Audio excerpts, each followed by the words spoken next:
One of the great blessings for me living in Colorado this past year was just the extraordinary beauty of God's creation and a lot of time to spend in it. Colorado is kind of famous among hikers and mountaineers as being home to the largest concentration of mountains that are higher than 14,000 feet in North America. There's more than 50, they call them the 14ers, that are higher than 14,000 feet. To put that in reference, Mount Baker, which is the tallest peak in the area around here, is just over 10,000 feet. Now we do start from sea level here, but still these peaks are very impressive. But many of them are pretty accessible. They're long days. They're long days of hiking, a lot of elevation gain, but they're not particularly technical. And so it's a common kind of challenge for people living in the Denver area to try and hike as many of the 14ers as they can. So I, of course, jumped right on board with this fad. So one weekend I was out climbing up Mount Elbert, and it was a particularly long hike. It was 8 or 9 hours, I think, of hiking. And especially once you get towards the top, there's less oxygen in the atmosphere.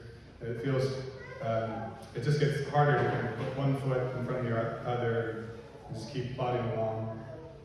And so I was out there, I was hiking, and I passed a young woman who was going just slightly slower than me, but we said some words of mutual encouragement, and I kept hiking.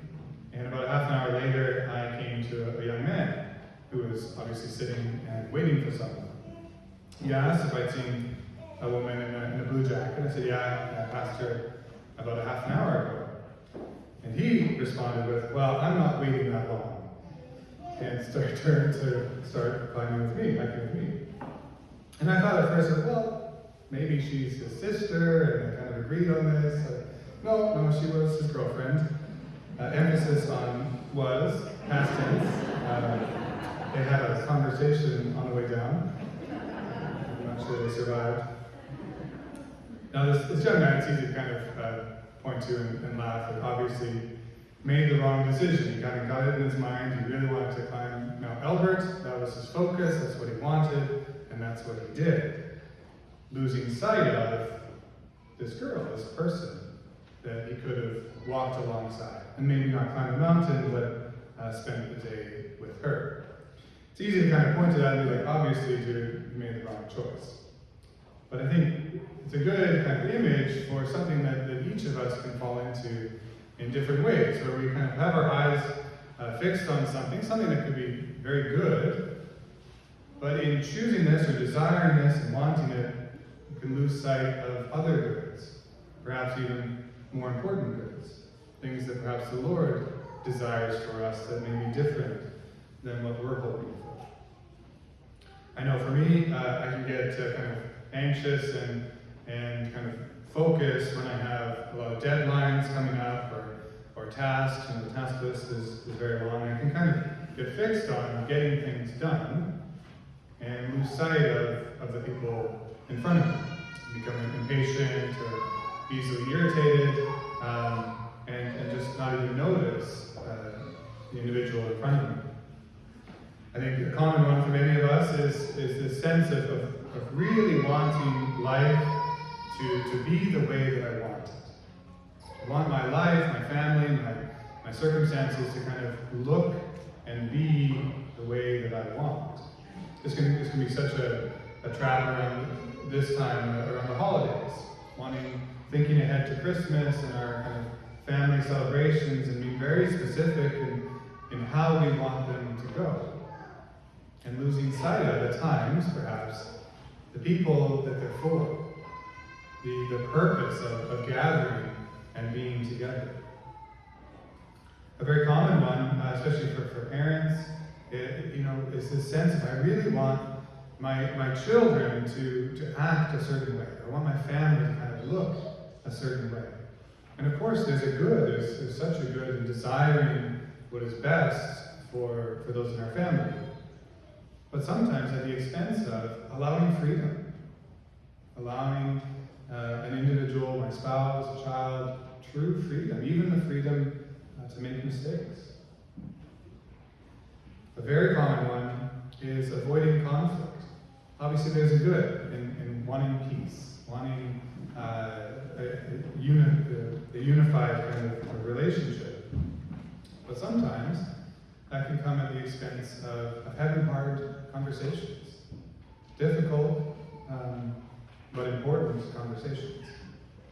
These are just a few examples. Perhaps there's something that kind of stands out for you as a way in which our kind of priorities, what we're wanting, can, even if it's something good, get in the way of another good, perhaps even a better good.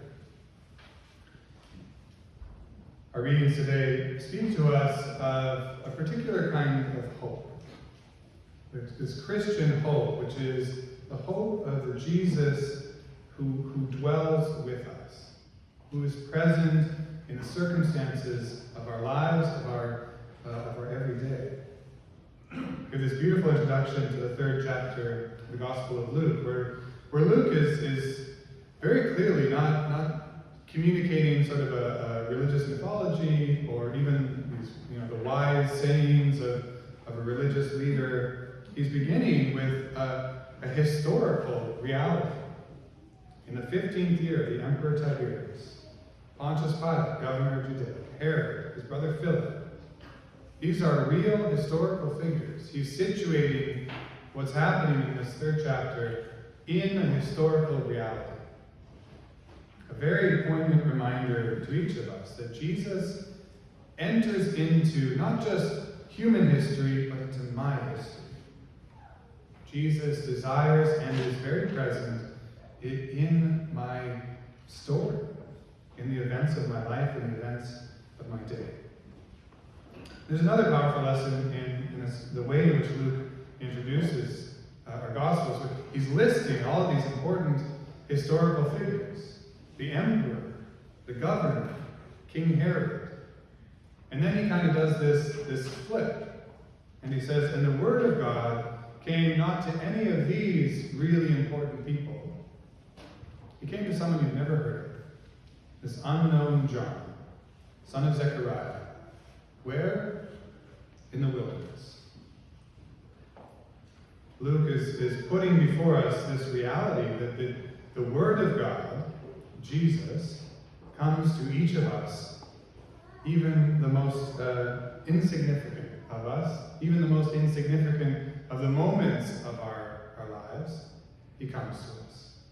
He lives with us, dwells with us, desires to be with us. Our daily lives matter to God because we matter to Him. Pope Benedict often spoke of this particular kind of Christian hope in the season of Advent, that we are looking forward to and acknowledging this reality of the God who dwells with us. Our first reading highlights this again. We are remembered by God. He remembers you, thinks of you, cares for you. The season is a season of hope, and it's an interesting, an important reflection to kind of differentiate, distinguish between what I'm wanting and this kind of Christian hope, which is hoping with the Lord. Sort of bringing my desires, my hopes to Him, because they matter to Him, and He may have something else, a different way of kind of fulfilling these hopes. So something I'm hoping for in this season is to reconnect with important relationships with friends and family that have, just by distance and time, kind of faded a little bit or not been as prominent. I'm really hoping this Christmas season will be a time for me to kind of reconnect with these really important relationships. I'd like at this time just to invite you to turn to one another and just share, just briefly, something that you're hoping for in this Christmas season, something that you're hoping for, something you'd like to bring to the Lord this morning. Please do so.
brothers and sisters, this season of hope is a particular gift to us as Christians, and something that the Lord desires for us to rest with Him, to dwell with Him, allow Him to dwell with us, and bring our hopes to Him.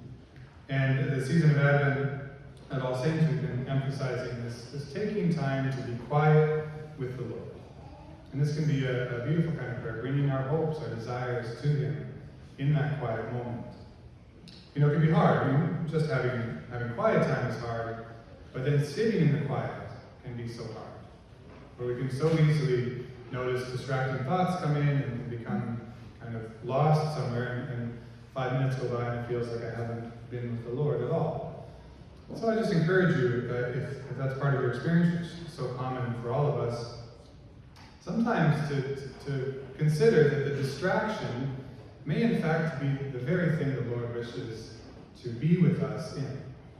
Those distractions are often worries or desires, things that we're anxious about, or that are kind of on our mind. And that can be precisely what the Lord is wishing to be with us, to accompany us in.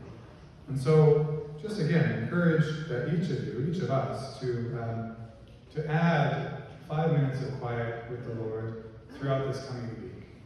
And to sit, especially with these hopes, with these desires, these things that we hold so close to our heart, to bring them to Him, because He desires to be with us. He desires to dwell with us in the details of our lives, because we matter to Him, and He remembers us.